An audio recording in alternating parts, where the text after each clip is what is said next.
Hello friends, स्वागत है आज के करंट अफेयर के न्यू प्रैक्टिस सेट में।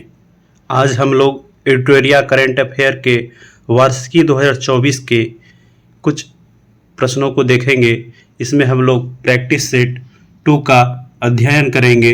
इसमें सभी 50 प्रश्न हमारे लिए काफ़ी महत्वपूर्ण रहने वाले हैं, क्योंकि आगामी आने वाले परीक्षा के दृष्टिकोण से ये काफ़ी महत्वपूर्ण हो जाते हैं। तो चलिए आज हम प्रैक्टिस सेट 2 की शुरुआत करते हैं, जिसका पहला प्रश्न है, उत्तर प्रदेश के महाराजगंज में गिद्धों की एशियन किंग प्रजाति के लिए दुनिया का पहला संरक्षण और प्रजनन केंद्र स्थापित किया जाएगा। इस प्रश्न में दोस्तों हमें 2 कथनों पर विचार करना है।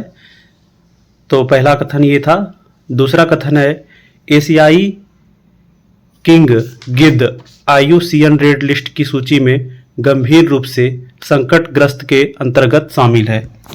तो दोस्तों इन दोनों कथनों में कौन सा कथन सही है? तो दोस्तों इसका ऑप्शन जो होने वाला है ये ऑप्शन होगा ऑप्शन नंबर सी। तो ये ऑप्शन नंबर सी जो है, ये सी बताता है कि ये जो है दोनों जो है इसका आंसर जो है, दोनों कथन जो है ये सही है। अब अगले प्रश्न की ओर चलते हैं। तो फ्रेंड्स दूसरा प्रश्न है, नालंदा विश्वविद्यालय को वर्ल्ड हेरिटेज में किस वर्ष शामिल किया गया था? तो ये नालंदा विश्वविद्यालय को किस वर्ष यूनेस्को के वर्ल्ड हेरिटेज साइट में शामिल किया गया था? तो दोस्तों आप सभी इसका लगभग आंसर जानते होंगे, ये वर्ष 2016 था। तो ऑप्शन नंबर बी जो है ये इसका सही उत्तर है, ऑप्शन नंबर बी 2016। ध्यान में रखिएगा कि नालंदा विश्वविद्यालय को जो है वर्ल्ड हेरिटेज साइट 2016 में घोषित किया गया था, और हाल ही में यहाँ पे नव नालंदा महाविहार की स्थापना उद्घाटन नरेंद्र मोदी, हमारे जो माननीय प्रधानमंत्री है, इनके द्वारा किया गया है। अगले प्रश्न की ओर चलते हैं। इनमें हमें तीसरा प्रश्न जो है, इसमें हमें प्रमुख दिवस और थीम को मिलान करना है। तो इसमें पूछा गया है कि उपरोक्त में से कौन सा कथन, कौन सा युग्म जो है ये गलत है? तो दोस्तों इसका जो गलत आंसर है, तीसरा का जो सही आंसर होगा वो तीसरा का बी नंबर है। बी नंबर केवल 2 और 3, 2 और 3 जो है ये दोनों जो है गलत ऑप्शन लगे हुए हैं, जबकि जो ये पहला जो ऑप्शन है उसकी थीम बिल्कुल सही दिया गया है। तो थीम क्या है? विश्व मरुस्थलीयकरण और सूखा रोकथाम दिवस। इसका थीम है भूमि के लिए एकजुट, हमारी विरासत हमारा भविष्य। तो ये तीसरा प्रश्न था दोस्तों। चलते हैं नेक्स्ट प्रश्न की ओर, जो है हमारा, इसमें भी 2 कथनों पर विचार करना है। अगला प्रश्न है, हाल ही में नीदरलैंड के पूर्व प्रधानमंत्री मार्क रूटे को नाटो का अगला महासचिव नियुक्त किया गया है। दूसरा कथन है, नाटो की स्थापना 4 अप्रैल 1949 को किया गया और इसका मुख्यालय जेनेवा स्विट्जरलैंड में है। तो इन कथनों में असत्य कथन का चयन करना है। प्रश्न जब भी पूछे तो हमें सत्य और असत्य, सही या गलत का सही तरीके से ध्यान में रखना चाहिए कि सही पूछ रहा है या गलत पूछ रहा है। तो यहाँ पर दोस्तों असत्य कथन का चयन करने पूछा जा रहा है, तो इसका आंसर होगा चौथा का बी। केवल 2 जो है ये असत्य है, जो 2 नंबर है ये असत्य है। नाटो के स्थापना वाला ये क्वेश्चन गलत है, जबकि जो ऊपर वाला है ऑप्शन 1 वो सही है हमारा। अगला प्रश्न है दोस्तों, प्रधानमंत्री की अध्यक्षता वाली कैबिनेट नियुक्ति समिति द्वारा भारत के विदेश सचिव के रूप में किसकी नियुक्ति की मंजूरी दी गई है? तो दोस्तों इसका जो सही आंसर है 5 का सी जो है, विक्रम मिस्त्री जो है, इनको जो है नियुक्त किया गया है विदेश सचिव के रूप में। अगला प्रश्न है दोस्तों, आर्टिफिशियल इंटेलिजेंसी तैयारी सूचकांक 2024 के संदर्भ में निम्नलिखित कथनों पर विचार कीजिए। तो पहला है, यह सूचकांक विश्व बैंक द्वारा जारी किया जाता है। दूसरा है, भारत को 0.49 रेटिंग के साथ निम्न आय वाले देश LIC की श्रेणी में रखा गया है। तीसरा ऑप्शन है, शीर्ष प्रदर्शनकर्ता देश के रूप में सिंगापुर के बाद डेनमार्क और USA का स्थान है। तो इन प्रश्नों में, इस कथनों में असत्य कथन का चयन करने कहा गया है। तो इसका जो सही आंसर है वो सी है। तो सी जो है हमारा कथन, ये 1 और 2 जो कथन है ये दोनों गलत है, जबकि तीसरा जो ऑप्शन है वो सही है। अगला प्रश्न देखते हैं। चर्चा में रहा बिनसर वन्यजीव अभ्यारण्य। बिनसर वन्यजीव अभ्यारण्य, नाम ध्यान रखेंगे। बिनसर वन्यजीव अभ्यारण्य जो है, ये बिनसर वन्यजीव अभ्यारण्य जो है, ये क्वेश्चन पूछा जा रहा है। बिनसर वन्यजीव अभ्यारण्य ये किस राज्य में स्थित है? तो किस राज्य में स्थित है, तो ये हमें पता चलेगा कि ये जो है आपका उत्तराखंड जो है, उत्तराखंड में ये वन्यजीव अभ्यारण्य जो है, बिनसर वन्यजीव अभ्यारण्य स्थित है। अगले प्रश्न की ओर चलते हैं। हाल ही में संयुक्त राज्य अमेरिका ने किस देश को अपना प्रमुख गैर नाटो सहयोगी नामित किया है? तो दोस्तों इसका जो सही आंसर है वो है केन्या। ऑप्शन नंबर डी ये सही आंसर है। अगले प्रश्न की ओर चलते हैं। निम्नलिखित कथनों पर विचार करें। हाल ही में श्रीनगर विश्व शिल्प शहर के रूप में मान्यता प्राप्त करने वाला चौथा भारतीय शहर बन गया है। तो ये कथन है। दूसरा कथन है जयपुर, वाराणसी और मैसूर को पहले ही विश्व शिल्प शहरों के रूप में मान्यता मिल चुकी है। तो दोनों कथनों में पूछ रहा है कि सत्य कथन का चयन करें। तो दोस्तों इसका जो सत्य कथन है केवल ए जो ऑप्शन है वो सही है, केवल ए ऑप्शन वाला सही है, 2 वाला गलत है। तो श्रीनगर को विश्व शिल्प शहर के रूप में मान्यता मिली है, जो भारतीय शहर के रूप में ये चौथा स्थान रखता है। अगले प्रश्न की ओर हम लोग देखते हैं। अगला प्रश्न 10 नंबर का है। विश्व निवेश रिपोर्ट 2024 के संदर्भ में निम्नलिखित कथनों पर विचार करें। तो इसके कथनों को हम लोग देखते हैं। यह रिपोर्ट विश्व बैंक द्वारा जारी किया गया है। दूसरा कथन है प्रत्यक्ष विदेशी निवेश के मामले में भारतवर्ष 2022 में 8वें स्थान से फिसलकर 2023 में 15वें स्थान पर आ गया है। तीसरा ऑप्शन है रिपोर्ट के अनुसार वर्ष 2023 में भारत में प्रत्यक्ष विदेशी निवेश 28% से घटकर $43 बिलियन हो गया है। तो दोस्तों इसका सही आंसर है केवल बी, केवल 2 नंबर जो है ये इसका सही आंसर है। प्रत्यक्ष विदेशी निवेश के मामले में भारतवर्ष 2022 में 8वें स्थान से फिसलकर 2023 में 15वें स्थान पर आ गया है। तो इसे ध्यान में रखेंगे हम लोग। अगला प्रश्न है 18वें लोकसभा चुनाव के संदर्भ में निम्नलिखित कथनों पर विचार करें। तो क्या क्या कथन है। राष्ट्रपति द्वारा सांसद भर्तृहरि महताब को प्रोटेम स्पीकर नियुक्त किया गया। दूसरा कथन देखते हैं। स्वतंत्र भारत में 18वीं लोकसभा से पूर्व सभी अध्यक्ष निर्विरोध चुने गए हैं। तीसरा कथन है ओम बिरला 2 बार लोकसभा अध्यक्ष निर्वाचित होने वाले 6ठे अध्यक्ष हैं। चौथा ऑप्शन है प्रोटेम स्पीकर की नियुक्ति के संबंध में राष्ट्रपति संविधान के अनुच्छेद 94(1) से शक्तियां प्राप्त करता है। तो उपरोक्त कथन में से कितने कथन सत्य हैं? तो इसमें पूछा जा रहा है कि कितने कथन सत्य हैं। तो इसका जो आंसर होगा 11 का सी, केवल 3, केवल 3 इसमें जो है सही है, और जो है ये एक जो है इसमें गलत है। अगले प्रश्न की ओर चलते हैं। हाल ही में भारत सरकार के शिक्षा मंत्रालय द्वारा राष्ट्रीय परीक्षण एजेंसी एनटीए के माध्यम से परीक्षा को पारदर्शी, सुचारू और निष्पक्ष कराने हेतु किनकी अध्यक्षता में एक समिति का गठन किया गया है? तो जो एनटीए जो नेशनल टेस्टिंग एजेंसी है, शिक्षा मंत्रालय द्वारा ये बनाया गया है एग्जाम को पारदर्शी बनाने के लिए। तो इसके सुचारू रूप से निष्पक्ष करने के लिए किसकी अध्यक्षता में एक समिति का गठन किया गया है? तो दोस्तों इसका जो सही आंसर है डॉक्टर के राधा कृष्णन। ठीक है, ध्यान में रखेंगे। अगले प्रश्न की ओर चलते हैं। निम्न कथनों पर विचार करें। हाल ही में फिलीपींस के पूर्व प्रधानमंत्री फिलेमॉन यंग को संयुक्त राष्ट्र महासभा के 79वें सत्र का अध्यक्ष चुना गया। सेकंड कथन है थाईलैंड समलैंगिक विवाह को मंजूरी देने वाला दक्षिण पूर्व एशिया का पहला देश बन गया है। तो दोस्तों इसका जो सही आंसर है 13 का बी, केवल 2 जो है वो सही आंसर है थाईलैंड के बारे में, और ऊपर वाला जो कथन है वो हमारा गलत है। अगले प्रश्न की ओर चलते हैं। प्रश्न नंबर 14 है, हाइड्रोन परियोजना में हाइड्रोन का पूर्ण विस्तार क्या है? काफी महत्वपूर्ण प्रश्न है। हाइड्रोन प्रोजेक्ट में हाइड्रोन का फुल फॉर्म पूछा गया है, तो ध्यान में रखेंगे दोस्तों 14 का ऑप्शन नंबर सी ऑप्शन क्या है? तो सी है high throughput optical network demonstration system. तो ध्यान में रखिएगा, इसका फुल फॉर्म पूछा जा सकता है हाइड्रोन प्रोजेक्ट का, high throughput optical network demonstration system. अगले प्रश्न की ओर चलते हैं। निम्न कथनों पर विचार करें। 50वें G7 शिखर सम्मेलन अपुलिया इटली में संपन्न हुआ। सेकंड है, G7 के सदस्य के रूप में भारत भी एक देश है।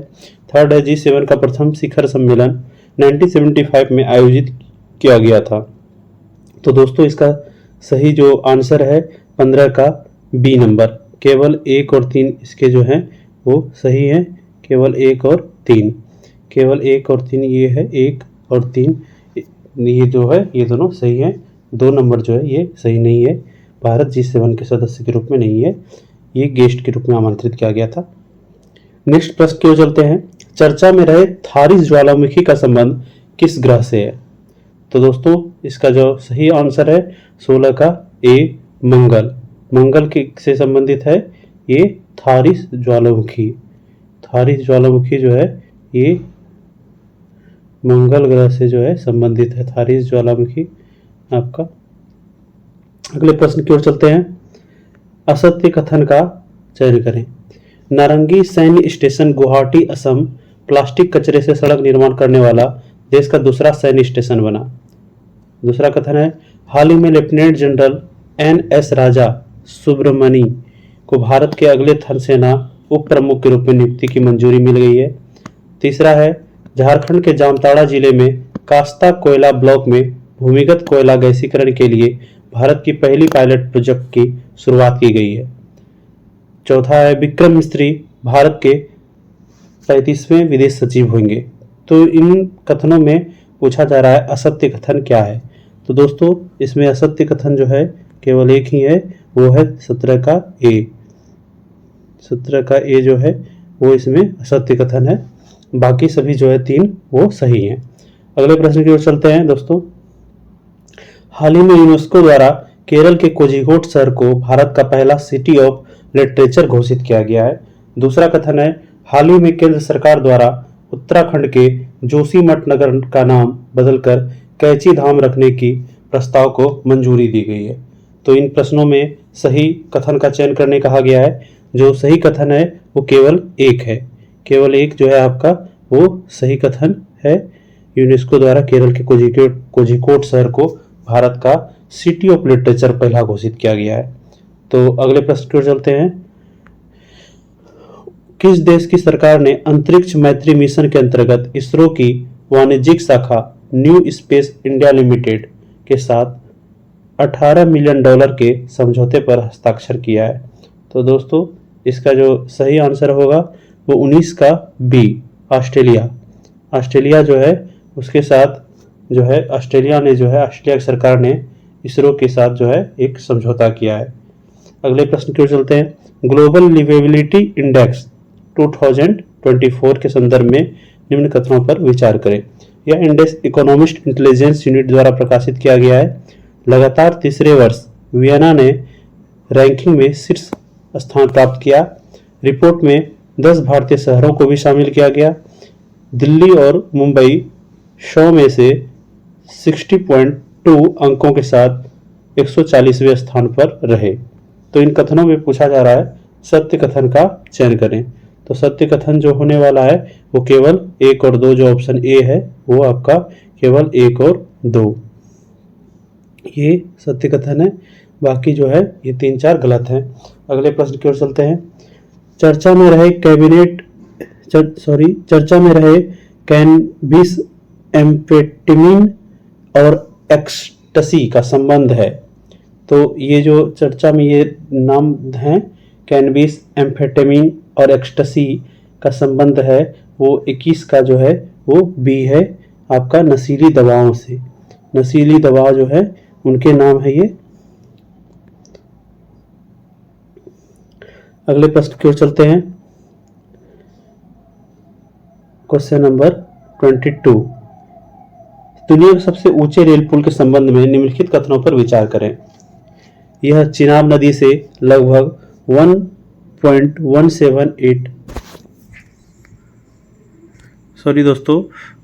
1178 फीट की ऊंचाई पर स्थित है। यह चिनाब नदी से लगभग 1178 फीट की ऊंचाई पर स्थित है। सेकेंड ऑप्शन है यह उधमपुर श्रीनगर बारामूला रेल लिंक परियोजना का हिस्सा है। थर्ड ऑप्शन है यह 1.3 किलोमीटर लंबा पुल जम्मू और कश्मीर के रियासी जिले से बक्कल और कौरी के बीच स्थित है। तो इन कथनों में पूछा जा रहा है कि इन कथनों का जो है कौन सा जो है कथन सही है। तो दोस्तों 22 का जो आंसर होगा वो होगा डी, मतलब सभी कथन जो है इसके सही है, सभी कथन सही है। अगले प्रश्न की चलते हैं। अगला प्रश्न में कहा जा रहा है व्यक्तित्व और पद नियुक्ति के बारे में कि किस व्यक्ति को कौन सा पद के रूप में नियुक्त किया गया है, किस पद पर नियुक्त किया गया है। तो डॉक्टर प्रमोद कुमार सिन्हा प्रधानमंत्री के प्रधान सचिव, Kapil Dev professional golf tour of India का नया अध्यक्ष, मनोज जैन भारतीय इलेक्ट्रॉनिक्स लिमिटेड के चेयरपर्सन तथा प्रबंध निदेशक, लोक दर्शन टैगमी नेपाल में भारत का नया राजदूत। तो इसमें पूछा जा रहा है कि उपरोक्त में से कितने युग्म सही सुमेलित हैं। दोस्तों इसका जो सही आंसर है 23 का सी, केवल 3 जो है इसमें सही है। अगले प्रश्न की ओर चलते हैं। वैश्विक पवन दिवस के अवसर पर जारी पवन ऊर्जा स्थापित क्षमता के दृष्टिकोण से राज्यों का आरोही क्रम बताना है। पवन दिवस के अवसर पर जो जारी पवन ऊर्जा स्थापित क्षमता जारी किया गया है उसके आधार पे हमें आरोही क्रम पे इसे दिखाना है। तो 24 का जो सही आंसर है वो है आपका सी, कर्नाटक तमिलनाडु गुजरात। ये आरोही क्रम में है, मतलब बढ़ते क्रम में, अवरोही आरोही। अगले प्रश्न की ओर चलते हैं। निम्न कथनों पर विचार करें। स्पेन अंतर्राष्ट्रीय सौर गठबंधन में पूर्ण सदस्य के रूप में शामिल होने वाला 100वां देश बन गया है। अंतर्राष्ट्रीय सौर गठबंधन की स्थापना COP15 के दौरान की गई थी। तो इन दोनों कथनों में असत्य कथन को चुनना है। 25 का सी, मतलब 1 और 2 दोनों जो है ये दोनों कथन असत्य हैं। अगले प्रश्न की ओर चलते हैं। होपेक्स HOPEX होपेक्स अभ्यास के संबंध में निम्न कथनों पर विचार करें। यह भारत और मिस्र की नौसेना के मध्य संयुक्त अभ्यास है। दूसरा है यह अभ्यास का चौथा संस्करण है। सत्य कथन का चयन करें। तो 26 का जो आंसर होगा 26 का वो है बी, केवल 2 इसमें जो है सही आंसर है, केवल 2। अगले प्रश्न की ओर चलते हैं। हाल ही में खबरों में रहा नागास्त्र वन क्या है। नागास्त्र वन के बारे में पूछा जा रहा है कि नागास्त्र वन जो है ये क्या है। तो 27 का सही आंसर होगा बी नंबर, मानव पोर्टेबल आत्मघाती ड्रोन। तो ये दोस्तों नागास्त्र वन है। अगले प्रश्न की ओर चलते हैं।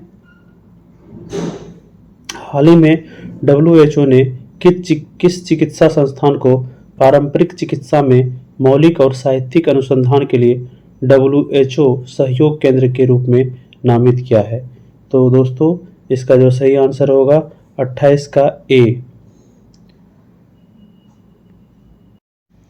29 नंबर प्रश्न है। सिरिल रामाफोसा को किस देश के राष्ट्रपति दोबारा चुना गया है। तो दोस्तों इसका जो सही आंसर है ऑप्शन नंबर सी, दक्षिण अफ्रीका। अगला प्रश्न है। हाल ही में खबरों में रहा K2-18b क्या है। तो दोस्तों ये है 30 का जो सही आंसर होगा वो है ए, यानी कि एक्सो प्लानेट। ये जो है एक्सो प्लानेट K2-18b रहा है। अगले प्रश्न की ओर चलते हैं। 31 अगस्त 2024 में बहुराष्ट्रीय वायु अभ्यास तरंग शक्ति 2024 की मेजबानी कौन सा देश करेगा। तो दोस्तों इसका जो सही आंसर है 31 का डी, यानी कि हमारा देश भारत जो है ये बहुराष्ट्रीय वायु अभ्यास तरंग शक्ति 2024 की मेजबानी करने वाला है। अगले प्रश्न क्यों चलते हैं। हाल ही में खबरों में रहा एडीज एल्बो पिक्टस क्या है। तो एडीज एल्बो पिक्टस जो है ये हमारा जो है एक मच्छर है, जैसा कि आप लोग नाम भी जानते हैं, मादा एनोफ्लीज मच्छर, मादा एडीज मच्छर। तो वही एडीज एल्बो पिक्टस जो है ये एक प्रकार का मच्छर है। अगले प्रश्न क्यों चलते हैं। समाचारों में रहा मत्स्य 6000 किस संस्थान द्वारा विकसित किया गया है। तो इसका सही आंसर है 33 का बी, यानी कि राष्ट्रीय महासागर प्रौद्योगिकी संस्थान NIOT चेन्नई। अगले प्रश्न की ओर चलते हैं। हाल ही में भारत और अमेरिका के बीच महत्वपूर्ण और उभरती प्रौद्योगिकी पर पहल की दूसरी वार्षिक बैठक कहाँ आयोजित की गई। तो दोस्तों इसका जो सही आंसर है 34 का ए, यानी कि नई दिल्ली में ये आयोजित किया गया था। अगले प्रश्न की ओर चलते हैं। हाल ही में समाचारों में रही डिजिटल स्वास्थ्य प्रोत्साहन योजना किस पहल के तहत शुरू की गई थी। तो ये जो इसका सही आंसर होगा दोस्तों 35 का सी, यानी कि आयुष्मान भारत डिजिटल मिशन। अगला प्रश्न है। हाल ही में खबरों में रहा प्लेनेट 9 क्या है। तो 36 का जो सही आंसर होगा वो ऑप्शन ए, यानी कि हमारे वह सौर मंडल के बाहरी क्षेत्र में एक काल्पनिक ग्रह पाया गया है, उसी का नाम प्लेनेट 9 दिया गया है। अगले प्रश्न की ओर चलते हैं। विश्व सिकल सेल दिवस 2024 का विषय क्या है, यानी कि थीम क्या है। तो 37 का जो सही आंसर होगा वो ऑप्शन ए, प्रगति के माध्यम से आशा वैश्विक स्तर पर सिकल सेल देखभाल को आगे बढ़ाना। अगले प्रश्न के चलते हैं। हाल ही में कौन सा देश समलैंगिक विवाह को मान्यता देने वाला पहला दक्षिण पूर्व एशियाई देश बन गया है। 38 का ऑप्शन जो है वो है थाईलैंड। थाईलैंड जो है समलैंगिक विवाह को मान्यता देने वाला पहला दक्षिण पूर्व एशियाई देश बन गया है। अगले प्रश्न के चलते हैं। हाल ही में खबरों में रहा घोड़बंदर किला किस राज्य में स्थित है। तो घोड़बंदर किला ये जो है महाराष्ट्र में स्थित है। तो आप लोग ध्यान रखेंगे कि घोड़बंदर किला जो है महाराष्ट्र में स्थित है। अगले प्रश्न की ओर चलते हैं। हाल ही में भारत सरकार द्वारा अनुमोदित राष्ट्रीय फॉरेंसिक इंफ्रास्ट्रक्चर संवर्धन योजना का उद्देश्य क्या है। तो 40 का जो सही आंसर है वो ऑप्शन नंबर बी है, यानी कि आपराधिक फॉरेंसिक बुनियादी ढांचे को मजबूत करना। अगले प्रश्न की ओर चलते हैं। हाल ही में खबरों में रहा इंडिकोनेमा क्या है। इंडिकोनेमा ध्यान में रखेंगे, इंडिकोनेमा। तो इसका सही आंसर है 41 का ए, यानी कि गोम्फोनेमाइड डाइटम का नया वंश है ये इंडिकोनेमा। अगले प्रश्न की ओर चलते हैं।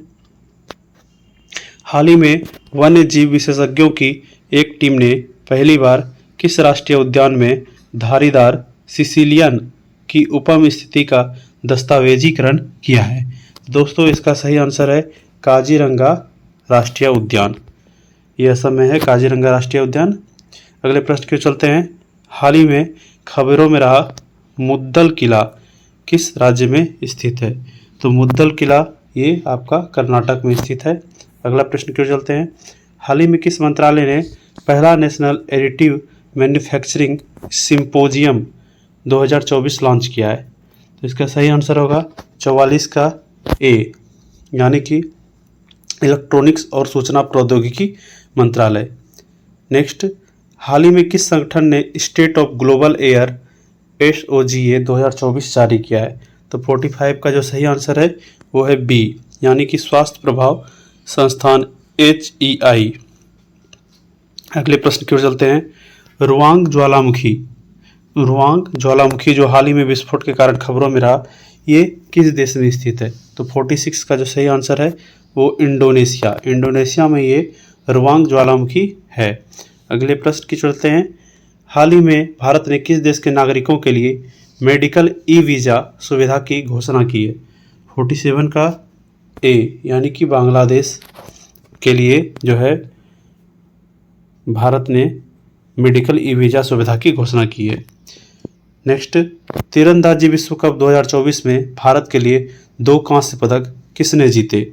तो 48 का सही आंसर है सी, यानी कि धीरज बोमदेवरा ने जो है भारत के लिए 2 कांस्य पदक हासिल किया।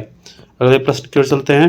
अंतर्राष्ट्रीय ओलंपिक दिवस 2024 का ये थीम बताना है। अंतर्राष्ट्रीय ओलंपिक दिवस 2024 का विषय थीम बताना है। तो 49 का ऑप्शन नंबर बी है, यानी कि चलो आगे बढ़ें और जश्न मनाएं। तो ये इसका है। अगले प्रश्न की ओर चलते हैं। खालू बारू युद्ध स्मारक संग्रहालय जो हाल ही में समाचारों में देखा गया है, भारत के किस क्षेत्र में स्थित है? तो दोस्तों इसका जो सही आंसर है 50 का बी, यानी कि लद्दाख में। लद्दाख में ये स्थित है खालू बार युद्ध स्मारक संग्रहालय। तो दोस्तों आज के ये 50 प्रश्न प्रैक्टिस सेट 2 के थे, और अगले ही दिन हम लोग प्रैक्टिस सेट 3 भी देखेंगे। तब तक के लिए हम लोग अध्ययन करेंगे। धन्यवाद।